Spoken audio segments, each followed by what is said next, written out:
Hi, welcome to speak well spoken English institute. నేను మీ MS Reddy. 45 days free spoken English కోర్సులో భాగంగా ఈరోజు 24th డేలో ఉన్నాము. 23rd డేలో కండిషనల్ క్లాజెస్ గురించి ఇంట్రడక్షన్ తెలుసుకున్నాము. ఈరోజు మిగతా conditions second CC, third CC ఎలా ఉంటాయి, వాటితో పాటు అన్లెస్ ఆల్దో యూజ్ చేస్తే ఎలా చెప్పొచ్చు అనే విషయాల గురించి డీటెయిల్గా తెలుసుకుందాం. 23rd వీడియో చూడని వాళ్ళు ఎవరైనా ఉంటే డే 23rd వీడియో చూసిన తర్వాత ఈ వీడియో చూడండి. వీలైనంత వరకు క్లియర్గా అర్థం చేసుకోవడానికి పాసిబిలిటీ ఉంటుంది. Now let us move on to today's topic, conditional clauses. Conditional clauses అంటే ఈ కండిషన్ మీద డిపెండ్ అయ్యి ఈ పని జరుగుతుంది, నువ్వు ఈ పని చేస్తే వాళ్ళు నీకు సహాయం చేస్తారు అలా చెప్పడం. దీన్నే ఫస్ట్ కండిషనల్ క్లాజ్ అంటే if plus subject plus verb one plus other words. అంటే సింపుల్ ప్రజెంట్ చెప్తే ఇటు సైడ్ ఈ సబ్జెక్ట్ పక్కన ప్రజెంట్ టెన్స్ మోడల్స్ యూజ్ చేసి చెప్తాం. ప్రజెంట్ టెన్స్ మోడల్స్ అంటే can, will, shall, may, must, have to ఇలా యూజ్ చేయొచ్చు అని మనం ప్రీవియస్ క్లాస్లో చూసుకున్నాం. అంటే if they come only they can catch the train. They can catch the train ఎప్పుడు? ఇఫ్ దే కమ్ ఓన్లీ అంటే ఇది జరిగితేనే అది జరుగుతుంది. దీన్ని ఇలా కూడా చెప్పొచ్చు, they can catch the train if they come only. అలాగనే if you play well you can win the match. నువ్వు బాగా ఆడితే మ్యాచ్ గెలగలవు. అంటే ఇది జరిగితే ఇది జరిగే ఛాన్స్ ఉంది, అందుకే దీన్ని ఓపెన్ కండిషన్ అంటాం. అంటే పాసిబిలిటీ ఉంది అని అర్థం. ఇది జరిగితే ఇది కూడా జరుగుతుంది. If you attend classes regularly you can speak fluent English. If you do this work you can get good result. అంటే ఇది జరిగితే అది జరుగుతుంది అని చెప్పడము, వీటినే ఓపెన్ కండిషన్ అంటున్నాము. ఫస్ట్ సీసీ అని చెప్తున్నాను, అంటే first conditional clause. Now let us move on to second conditional clause. Second conditional clause అంటే ఈ ఫస్ట్ పార్ట్ జరగదు, సో ఈ సెకండ్ పార్ట్ కూడా జరగదు అని అర్థం. ఫస్ట్ కండిషనల్ క్లాజ్ అంటే ఓపెన్ సీసీ, అంటే ఇది జరిగితే అది జరుగుతుంది. ఈ సెకండ్ సీసీ యూజువల్గా ఎలా ఉంటుందంటే ఇది జరగదు కాబట్టి అది కూడా జరగదు అని చెప్పడం. చాలామంది ఇది ఒప్పుకోరు, దీనికి థర్డ్ సీసీ, థర్డ్ కండిషన్కి కన్ఫ్యూజ్ అవుతుంటారు. First try to understand this second CC. మీకు అవసరమైతేనే ఈ సెంటెన్స్ యూజ్ చేయండి, లేకపోతే యూజ్ చేయొద్దండి. అంతేగాని ఇది ఎందుకు రాదు, ఇది ఇలా ఎందుకు అనాలని మీకు నచ్చినట్టుగా మీరు ఇంటర్ప్రిట్ చేయకండి. సబ్జెక్ట్ ఇలా వస్తే ఈ మీనింగ్ అని చెప్తున్నాం అంతే. ఈ సిచ్యువేషన్ రోజు రాకపోవచ్చు, రాకపోతే వాడకండి అంతే. Suppose if they came early they could catch the train. అంటే వారు తొందరగా రారు, వాళ్ళు ట్రైన్ క్యాచ్ చేయలేరు అని అర్థం. పాజిటివ్లో అయితే ఇఫ్ దే కమ్ ఎర్లీ అంటే వాళ్ళు తొందరగా వస్తే, అంటే వచ్చే ఛాన్స్ ఉంది కదా, they can catch the train అంటే వాళ్ళు ట్రైన్ క్యాచ్ చేసే ఛాన్స్ కూడా ఉంది. ఇఫ్ దే కేమ్ ఎర్లీ అంటే ఇఫ్ ప్లస్ పాస్ట్ టెన్స్ ఎప్పుడు కూడా పాస్ట్ టెన్స్ కాదు. If plus past tense verb వస్తే అది పాస్ట్ టెన్స్ కాదు, అది నెగటివ్ సెన్స్, నెగిటివ్ మీనింగ్ వస్తుంది. అంటే ఇది జరగదు అది జరగదు అని అర్థం. If they came early they could catch the train అంటే వాళ్ళు తొందరగా రారు, వాళ్ళు ట్రైన్ క్యాచ్ చేయలేరు అని అర్థం. అలాగే if you played well you could win the match. నువ్వు బాగా ఆడవు, నువ్వు గెలవలేవు. సర్కాస్టిక్గా, వ్యంగ్యంగా, ఎగతాళి చేసినట్టుగా మాట్లాడడం. సపోజ్ క్రికెట్ మ్యాచ్ కొంచెం టఫ్ టైం నడుస్తుంటుంది, 6 balls 6 runs ఉంటాయి. ఆ బ్యాట్స్మెన్ సరిగా ఆడట్లేదు, డిఫెన్స్ ఆడుతున్నాడు. ఫస్ట్ బాల్ కూడా 0, సెకండ్ బాల్ 0. అప్పుడు కామెంటేటర్ చెప్తాడు, even my grand mother could send this ball towards the boundary. My grand mother could send the ball towards the boundary అంటే అక్కడ వస్తున్న 150 miles స్పీడ్లో మనం బ్యాట్ పట్టుకొని కూడా నిల్చోలేము. అక్కడ వాళ్ళ బామ్మ ఎలా నిల్చోగలుగుతుంది అంటే మా బామ్మ ఉన్నా కొడుతుంది, కానీ వీడు మాత్రం కొట్టడు ఆ బాల్ని. నెగిటివ్ సెన్స్లో వాడుతున్నప్పుడు అలా యూజ్ చేసి చెప్తాం. అంతేగాని ఇది ప్రతిసారి యూజ్ చేయండి అని అర్థం కాదు. If I asked them they might help me. నేను అడగను వాళ్ళని, ఎందుకు అడుగుతాను, వాళ్ళకి నాకు గొడవ అయింది. If I asked them they might help అంటే ఇది జరగదు అది జరగదు అనే సెన్స్లోనే దీన్ని వాడతాం. If you practised well you would win the match. నువ్వు ప్రాక్టీస్ చేయవు, నువ్వు గెలవు అనాల్సినప్పుడు మాత్రమే ఈ సెకండ్ సీసీ యూజ్ చేయాలి. గుర్తుపెట్టుకోండి, జరిగితే ఇది జరుగుతుంది అంటే ఫస్ట్ కండిషన్, ఇది జరగదు అది జరగదు అన్నప్పుడు ఈ సెకండ్ కండిషన్ యూజ్ చేస్తాం. మళ్ళీ ఒకసారి ఫస్ట్ సెకండ్ థర్డ్ సీసీని కంపేర్ చేసుకొని చూడండి, అప్పుడు then you can get clarity. If I read well I could pass the exam. నేను సరిగా చదవను, నేను పాస్ కాను, ఎందుకంటే నాకు ఆ కాన్సన్ట్రేషన్ కుదరదు, లేదా ఆ సబ్జెక్టే నాకు అర్థం కాదు అనే సందర్భంలో అలా యూజ్ చేస్తాం. పాజిటివ్లో తీసుకుంటే, ప్రజెంట్లో తీసుకుంటే if I read well I can pass అంటే నేను చదివితే పాస్ అవుతాను, పాసిబిలిటీ ఉంది. If I read well I could pass అంటే నేను సరిగా చదవను, నేను పాస్ కాను అని నెగిటివ్ సెన్స్లో చెప్పినట్లుగా ఉంటుంది. మనం ఇక్కడ ఎగ్జాంపుల్స్ కొన్ని తీసుకున్నాం అంతే. ఈ సిచ్యువేషన్స్ అన్నీ రియల్ లైఫ్లో వస్తాయా అంటే రాకపోవచ్చు. So let us see some more examples here. If she sang well she could get an opportunity. ఆమె బాగా పాడదు, ఆమెకు అవకాశం రాదు అంటే మనం పాజిటివ్గా లేము ఇక్కడ, ఆమె విషయంలో నెగిటివ్గా ఉన్నాం. If she sang well she could get an opportunity అంటే అదే పాజిటివ్గా చెప్తే if she sings well she can get an opportunity, అంటే ఆమె బాగా పాడితే ఆమెకు అవకాశం వస్తుంది. ఎవరికైనా పని జరిగితే రిజల్ట్ వస్తుంది. ఇక్కడ ఈ కేసులో మాత్రం పని జరగదు కాబట్టి రిజల్ట్ జరగదు అన్నట్లుగా చెప్పడం. ఇప్పుడు రైల్వే స్టేషన్కి 2 o'clock ట్రైన్, ఇప్పుడు 1 o'clock అయింది. If you go only you can catch the train, అంటే జరిగే ఛాన్స్ ఉంది. If you went only you could catch the train, అంటే నువ్వు వెళ్ళవు నీకు ట్రైన్ దొరకదు అనే సెన్స్లో యూస్ చేస్తాం. If you learn English you might qualify in the interview, అంటే నువ్వు ఇంగ్లీష్ నేర్చుకోవు నువ్వు ఇంటర్వ్యూలో క్వాలిఫై కావు అనే నెగిటివ్ సెన్స్లో యూస్ చేస్తాం ఇలాంటివన్నీ ఎక్కువగా. If he danced properly he could win the trophy, వాడు బాగా డాన్స్ చేయడు వాడికి ట్రోఫీ రాదు అనేట్లుగా వాడతాం. If you earn money you would buy a car, నువ్వు డబ్బు సంపాదించవు నువ్వు కారు కొనవు, అంటే ఇది జరగదు కాబట్టి అది కూడా జరగదు అన్నట్లుగా చెప్పడం. If you eight fruits you could get good health, అంటే నువ్వు ఫ్రూట్స్ తినవు నీకు మంచి ఆరోగ్యం లభించదు అన్నట్టు. ఇక్కడ నుంచి వచ్చే ఈ ఎగ్జాంపుల్స్ ఈజీగా అర్థమవుతాయి చూడండి. సబ్జెక్ట్ ప్లస్ వర్బ్ టు లేదంటే వర్బ్ పెట్టి చెప్పడం, ఇక్కడ పాస్ట్ టెన్స్ వర్బ్ పెట్టి చెప్పడం. If I had wings I could fly like A bird, అంటే ఇది పాసిబిలిటీ ఉందా అండి, పక్షిలాగా నాకు రెక్కలు వచ్చే ఛాన్స్ ఉందా, లేదు, అందుకని నేను ఎగిరే ఛాన్స్ కూడా లేదు.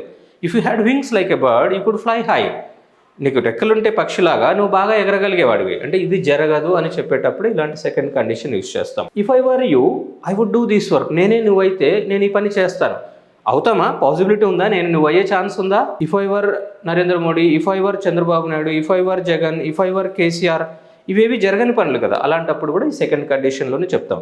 ఇక్కడ పాస్ట్ టెన్స్ మోడల్ యూస్ చేసి చెప్పడం వల్ల ఇది అయితేనే ఇది అవుతుంది, ఇది కాదు కాబట్టి ఇది కూడా కాదు అని చెప్పడం. Let us see some more examples. If I were Narendra Modi, I could provide more jobs. అంటే నేను నరేంద్ర మోడీ అయ్యే ఛాన్స్ ఉందా, ఆయనే నేనే. He cannot become MS Reddy, I cannot become Narendra Modi. అంటే అలా జరగని పనుల గురించి చెప్పేటప్పుడు ఇలా సెకండ్ కండిషనల్ క్లాజ్ యూస్ చేసి చెప్పాలి. If I were in Hyderabad I would participate in quiz competition, అంటే నేను హైదరాబాద్లో లేను, ఇప్పుడు యూఎస్లో ఉన్నాను, స్విట్జర్లాండ్లో ఉన్నాను, లేదా కాకినాడలో ఉన్నాను, వరంగల్లో ఉన్నాను, జరగని పనుల గురించి చెప్పేటప్పుడు ఇలా చెప్తాం. ఇప్పుడు వేరే వ్యక్తులు ఏదో మనీ అడిగాం మనం, నీ దగ్గర 10 lakhs ఉందా, నేను 10 daysలో ఇస్తాను, నిన్ననే ఉండే నిన్న అడిగింటే ఇస్తుంటే, మరి నిన్నట్లోకి వెళ్ళి వెనక్కి వెళ్ళి మనం అడగగలుగుతామా ఆయన ఇవ్వగలుగుతాడా. సో అలా జరగని పనుల గురించి చెప్పేటప్పుడే ఈ సెకండ్ కండిషనల్ క్లాజ్ యూస్ చేస్తాం. So don't get confused, first CC second CC third CC 3 compare చేసుకొని చూడండి, then you definitely can understand well. అర్థం కాలేదనుకోండి సెకండ్ సీసీ వదిలేయండి, అర్థమైతేనే యూస్ చేయండి. నౌ ద థర్డ్ సీసీ అంటే థర్డ్ కండిషనల్ క్లాజ్. ఈ థర్డ్ కండిషనల్ క్లాజ్ ఏం చెప్తుందంటే ఇక్కడ if plus had plus verb 3 plus others, అంటే పాస్ట్ పర్ఫెక్ట్ టెన్స్. ఒక పని జరగడానికి ముందు ఇంకొక పని జరిగిందని చెప్పుడు పాస్ట్ పర్ఫెక్ట్ యూస్ చేస్తాం, కానీ ఇక్కడ మనము if plus past perfect use చేస్తే ఏ మీనింగ్ వస్తుందో చూద్దాం. ఇలా వచ్చినప్పుడు ఈ part subject plus past tense modal plus have plus V3 రావాలి. పాస్ట్ టెన్స్ మోడల్ అంటే కుడ్, వుడ్, షుడ్, మైట్ ఇలా. Let us see with this example. Hypothetical condition అంటాం దీన్ని. హైపోథెటికల్ అంటే అతిశయోక్తి అలంకారం అంటాం. చిన్నప్పుడు మనం స్కూల్ డేస్లో తెలుగులో చదివి ఆ పురమునందలి భవనములు ఆకాశం అంటుచున్నాయి, అంటే ఆ ఊర్లో బిల్డింగ్స్ ఆకాశం ఎక్కడ అంటుతాయి ఆకాశాన్ని, అంత బిల్డింగ్లు ఎక్కడ లేవు, కాకపోతే చెప్పడంలో అంత హైట్ ఉన్నాయని చెప్పడం. సో ఇక్కడ if they had come only they could have caught the train, అంటే వారు ట్రైన్ క్యాచ్ చేయగలిగిండేవారు, ఎప్పుడు వారు త్వరగా వచ్చిండింటే, అంటే రాలేదనే కదా అర్థం. అంటే వాళ్ళు రైల్వే స్టేషన్కి వచ్చారు, ట్రైన్ ఒక 2 seconds 5 seconds 10 seconds ముందున్న క్యాచ్ చేయగలరు, అంటే వాళ్ళు చూస్తున్నా కానీ ట్రైన్ వెళ్ళిపోయి, అంటే జరిగే ఛాన్స్ ఉంది కదా, అప్పుడు థర్డ్ సీసీ యూస్ చేస్తారు, అంటే third conditional clause. If they had come only they could have caught the train, అంటే వాళ్ళు వచ్చారు కానీ సరిగ్గా ఒక 5-10 seconds ముందు రాలేకపోయారు అని చెప్పడం. If you had played well you could have won the match, అంటే నువ్వు బాగా ఆడావు, అంటే ఇంకొంచెం బాగా ఆడిందంటే మ్యాచ్ గెలవగలిగిండేవాడు, అంటే ఆ ఎఫర్ట్స్లో ఇంకా ఎక్కడో చిన్న మిస్టేక్ ఉంది అన్నాడు. If I asked them they met have helped me, నేను వాళ్ళని అడిగింటే వాళ్ళు సహాయం చేసిండేవారు, అంటే నేను అడగలేదు ఏదో మిస్ అయ్యాను మర్చిపోయాను అన్నట్లుగా. If I had attended all the classes regularly I would have improved my communication skills, అంటే ఒక స్టూడెంట్ జాయిన్ అయ్యాడు అన్ని క్లాసెస్ రెగ్యులర్గా అటెండ్ అవ్వలేకపోయాడు, అన్ని క్లాసెస్ రెగ్యులర్గా అటెండ్ అయ్యిందంటే ఫ్లూయెంట్గా మాట్లాడిండేవాడిని అన్నప్పుడు if I had attended all the classes regularly I could have spoken fluent English అని చెప్పి. If you had practised well you would have won the match, బాగా ప్రాక్టీస్ చేసిందంటే మ్యాచ్ గెలిచిండేవాడు, జరిగే ఛాన్స్ ఉంది, అందుకే థర్డ్ కండిషనల్ క్లాస్ యూస్ చేసి చెప్తున్నాం. Let us see some more examples. If I had read well I could have passed the exam, అంటే నేను బాగా చదివింటే పాస్ అయ్యిండు, అంటే చదివాను కానీ బాగా చదవలేదు, ఏదో సెలెక్టెడ్గా 5-6 questions ప్రిపేర్ అయ్యాను. If I had read well అంటే ఇంకా బాగా చదివినంటే I could have passed the examination, అంటే కొంచెంలో రిజల్ట్ మిస్ అయింది 1-2 marksలో పోయిందని చెప్పడం. If she had sung well, ఆమె బాగా పాడింది కానీ ఇంకా బాగా పాడింటే if she had sung well she could have got an opportunity, ఆమెకు ఒక అవకాశం లభించిండేది. అంటే అవకాశం మిస్ అయిందనే కదా అర్థం. This is unreal sentence. Would have done, could have done, should have done already మన అన్రియల్ సెంటెన్స్ మీద 22nd డేలో మొత్తం క్లాస్ క్లియర్గా ఉంటుంది. ఎవరైనా చూడని వాళ్ళు ఉంటే ఆ వీడియో చూసిన తర్వాత ఈ వీడియో చూడండి, ఇంకా ఈజీగా అర్థమవుతుంది. If you had learned English మీరు నేర్చుకొని ఉంటే, if I had learned English అంటే నేను నేర్చుకొని ఉంటే, మీరు నేర్చుకొని ఉంటే, if you had learned English you met have qualified in the interview. అంటే మీరు నేర్చుకోలేదు ఇంగ్లీష్, ఏదో ఊరికే అలా వెళ్ళి ఇలా వచ్చారు, నాకు వచ్చులే నేను కూడా పాస్ అవుతాను అన్నట్టుగా. If he had danced properly, అతను బాగా డాన్స్ చేసి ఉంటే, he could have won the trophy, అతనికి ఆ ప్రైజ్ వచ్చిండేది, ట్రోఫీ వచ్చిండేది. అంటే చేశాడు కానీ ప్రాపర్గా చేయలేదు, ఎక్కడో చిన్న మిస్టేక్స్ ఉన్నాయి. If you had earned money, నువ్వు బాగా డబ్బు సంపాదించుంటే, you would have bought a car, నువ్వు కారు కొనగలిగి ఉండేవాడివి లేదా కొని ఉండేవాడివి.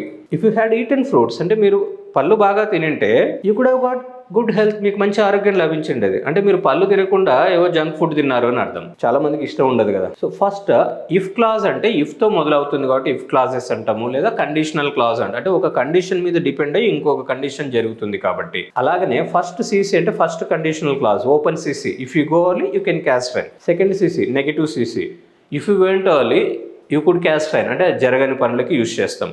థర్డ్ కండిషనల్ క్లాజ్ అంటే if you had gone early you could have caught the train. If you had worked hard you could have earned more money అని చెప్పడం. నా ఫోర్త్ కండిషన్గా మనం అన్లెస్ యూజ్ చేసి చెప్పొచ్చు. అన్లెస్ని ఇఫ్ కండిషన్స్లో ఎందుకు చెప్తారు అని అనుకుంటారు కొందరు, కానీ ఇవన్నీ ఇక్కడే రిలేటెడ్గా ఉంటాయి కాబట్టి ఈజీగా అర్థం చేసుకోవచ్చు. చూడండి, అన్లెస్ అంటే అయితే కానీ, unless plus subject plus verb plus other words use చేసి ఇక్కడ negative present tense modal. Negative present tense modal అంటే యూజువల్గా మనకి can, cannot, will, won't, may, may not, shall not, ఇలా వీటిని నెగటివ్ ప్రెజెంట్ టెన్స్ మోడల్స్ అంటున్నాం. వీటిని యూజ్ చేసి ఎలా చెప్పొచ్చు, అన్లెస్ దే కమ్ ఎర్లీ అంటే వాళ్ళు తొందరగా వస్తే కానీ they can't catch the train. ఇఫ్తో యూజ్ చేస్తే if they come early they can catch the train, అంటే వాళ్ళు తొందరగా వస్తే ట్రైన్ క్యాచ్ చేయగలరు. ఇక్కడ అన్లెస్ యూజ్ చేస్తే వారు తొందరగా వస్తే కానీ ట్రైన్ క్యాచ్ చేయలేరు అని చెప్పడం అన్లెస్ యూజ్ చేస్తే. అన్లెస్ యూ ప్లే వెల్, నువ్వు బాగా ఆడితే కానీ you can't win the match, నువ్వు మ్యాచ్ గెలవలేవు, అంతే కదండి. Unless you attend classes regularly you can't understand all the topics clearly. Unless I ask them they may not help me, నేను అడిగితే కానీ వాళ్ళు సహాయం చేయకపోవచ్చు. అడిగితేనే చేయరు, అడగకపోతే ఎలా చేస్తారు. అన్లెస్ యూ ప్రాక్టీస్ వెల్, అంటే నువ్వు బాగా ప్రాక్టీస్ చేస్తే కానీ you won't win the match in the future, అంటే ఇప్పటి నుంచి ప్రాక్టీస్ చేస్తే కానీ మనం భవిష్యత్తులో కొన్ని గోల్స్ అచీవ్ చేయలేమనేటప్పుడు ఇలా చెప్తాం. Unless I read well I can't pass the exam, it's open secret, చదివితేనే పాస్ గారు, ఇవాళ రేపు చదవంది ఎలా అవుతాం. Unless I read well I can't pass the exam. Let us see some more examples. Unless she sings well, ఆమె బాగా పాడితే కానీ she can't get an opportunity, అంటే ఆమె పాడితే కానీ ఆపర్చునిటీ, ఎవరికైనా అంతే కదా, పని చేస్తేనే రిజల్ట్ రాదు, పని చేయకపోతే ఎలా వస్తుంది. అన్లెస్ యూ లర్న్ ఇంగ్లీష్, నువ్వు ఇంగ్లీష్ నేర్చుకుంటే కానీ you may not qualify in the interview, so నీకు మంచి అవకాశం లభించదు. అందుకే అందరూ ఇంగ్లీష్ నేర్చుకోండి, మేము ఇలా ఫ్రీ కంటెంట్ ఇస్తున్నాం. అలాగా ఇంకా కొంతమంది ఒక 10-20 మంది ఛానల్స్ పెట్టుకొని ఫ్రీగా కంటెంట్ ఇస్తున్నారు, దాంట్లో ఏదైనా యూస్ఫుల్ ఇన్ఫర్మేషన్ ఉంటే నేర్చుకోండి. Unless he dances properly he can't win the trophy, అతను బాగా డాన్స్ చేస్తే కానీ అతనికి ట్రోఫీ లభించదు. అన్లెస్ యూ ఎర్న్ మనీ, నువ్వు బాగా డబ్బు సంపాదిస్తే కానీ you won't by a car in the future, ఏదైనా మనం మనీ మేక్స్ మెనీ థింగ్స్ కదా, డబ్బు లేకుండా ఏది సాధించలేము. Unless you eat fruits you can't get good health, పళ్ళు తింటే కానీ ఈరోజు అన్ని మంతన సత్యనారాయణ సూత్రాలు పాటిస్తున్నాం కదా, 3 పూటల అన్నం తినకూడదు, 1 పూట రా ఫుడ్ తినాలి. అలా వీలైతే మరి హెల్త్ కాపాడుకోవాలంటే మీరు కూడా ఫ్రూట్స్ తినడానికి ట్రై చేయండి. Now let us move on to next CC, next condition, 5th condition. ఇక్కడ ఆల్దోతో చెప్దాం. నౌ ద 5th కండిషన్ ఏంటంటే ఆల్దో యూజ్ చేసి చెప్పడం. ఆల్దో అంటే అయితే కానీ, although plus subject plus verb plus other words, అంటే ఈ పని అవుతుంది కానీ ఆ పక్కది మరి అవ్వదు కాదు అని చెప్పడం. Example, although they come early, అంటే వారు తొందరగా వస్తారు కానీ they can't catch the train, వాళ్ళ ట్రైన్ని అందుకోలేరు. Although they come early they can't catch the train, వారు త్వరగా వస్తారు కానీ ట్రైన్ క్యాచ్ చేయలేరు. ఆల్దో యూ ప్లే వెల్, నువ్వు బాగా ఆడతావు కానీ you can't win the match గెలవలేవు. Although I ask them they may not help me, నేను వాళ్ళని అడుగుతాను కానీ వారు నాకు సహాయం చేయకపోవచ్చు అని చెప్పి. ఆల్దో యూ ప్రాక్టీస్ వెల్, నువ్వు బాగా ప్రాక్టీస్ చేస్తావు కానీ you won't win the match in the future, భవిష్యత్తులో నువ్వు మ్యాచ్ అంటే ఈ ప్రాక్టీస్ సరిపోదు అని చెప్పడం. ఆల్దో ఐ రీడ్ వెల్, నేను బాగా చదువుతాను కానీ I can't pass the exam, మరి ఎగ్జామ్ టఫ్ ఉండొచ్చు లేదా నేను చదివే ప్రిపరేషన్ దానికి సరిపోకపోవచ్చు. ఆల్దో షీ సింగ్స్ వెల్, ఆమె బాగా పాడుతుంది కానీ she can't get an opportunity, ఆమెకు అవకాశం లభించదు. అంటే ఆ ప్రాక్టీస్లో ఇంకా ఎఫర్ట్స్ పెట్టాలి అని అర్థం. Although I teach well, every one cannot understand. Although I give material in the description in PDF form, every one may not make use of it. Although she sings well, she can't get an opportunity, ఆమె బాగా పాడుతుంది కానీ ఆమెకు అవకాశం లభించకపోవచ్చు. Although you learn English, you may not qualify in the interview, నువ్వు English నేర్చుకుంటావు కానీ ఇంగ్లీష్లో క్వాలిఫై కాలేవు. Although he dances properly, he can't win the match, అతను బాగా డాన్స్ చేస్తాడు కానీ అతను ట్రోఫీ గెలవలేడు. Although you earn money, you can't buy a car in the future, నువ్వు డబ్బు సంపాదిస్తావు కానీ ఫ్యూచర్లో కారు కొనలేవు.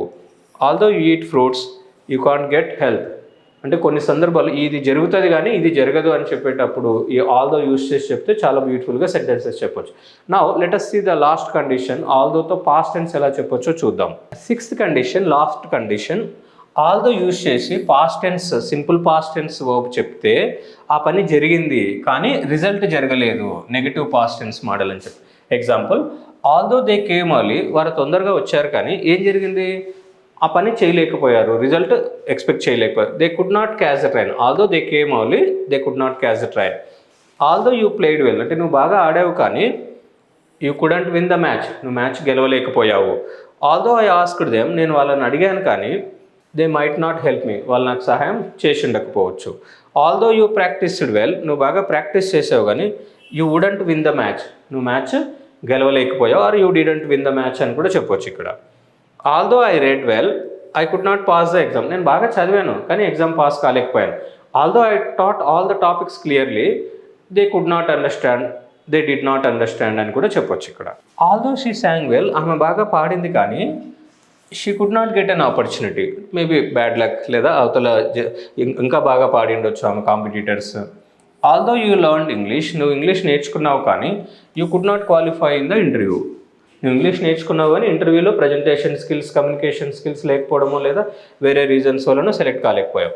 ఆల్దో హీ డాన్స్డ్ ప్రాపర్లీ, అతను బాగా డాన్స్ చేశాడు కానీ he could not win the trophy, అతను trophy గెలవలేకపోయాడు. Although you earned money, నువ్వు డబ్బు సంపాదించావు కానీ you could not buy a car, car కొనలేకపోయావు.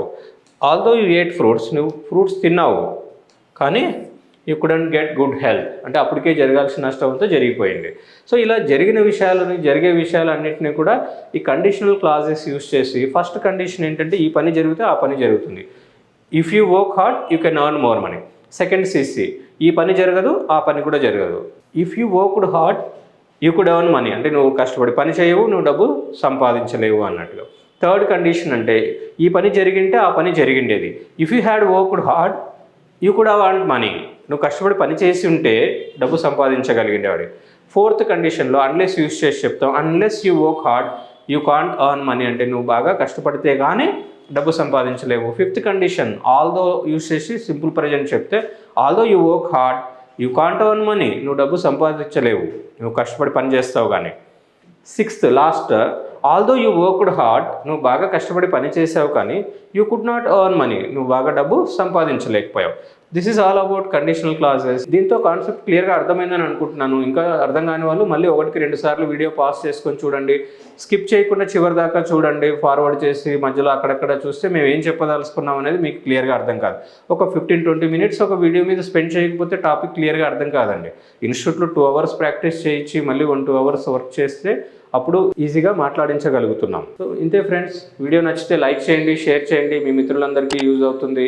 అలాగే ఇంకా సబ్స్క్రైబ్ చేసుకుని వాళ్ళు ఫస్ట్ టైం ఎవరైనా మన ఛానల్కి వచ్చినట్లుగా ఉంటే సబ్స్క్రైబ్ చేసుకొని పక్కనే ఉన్న బెల్ ఐకాన్ క్లిక్ చేయండి. మేము అందించే ఇలాంటి ఎన్నో యూస్ఫుల్ వీడియోస్ మీకు హెల్ప్ అవుతాయి. Thank you, all the best.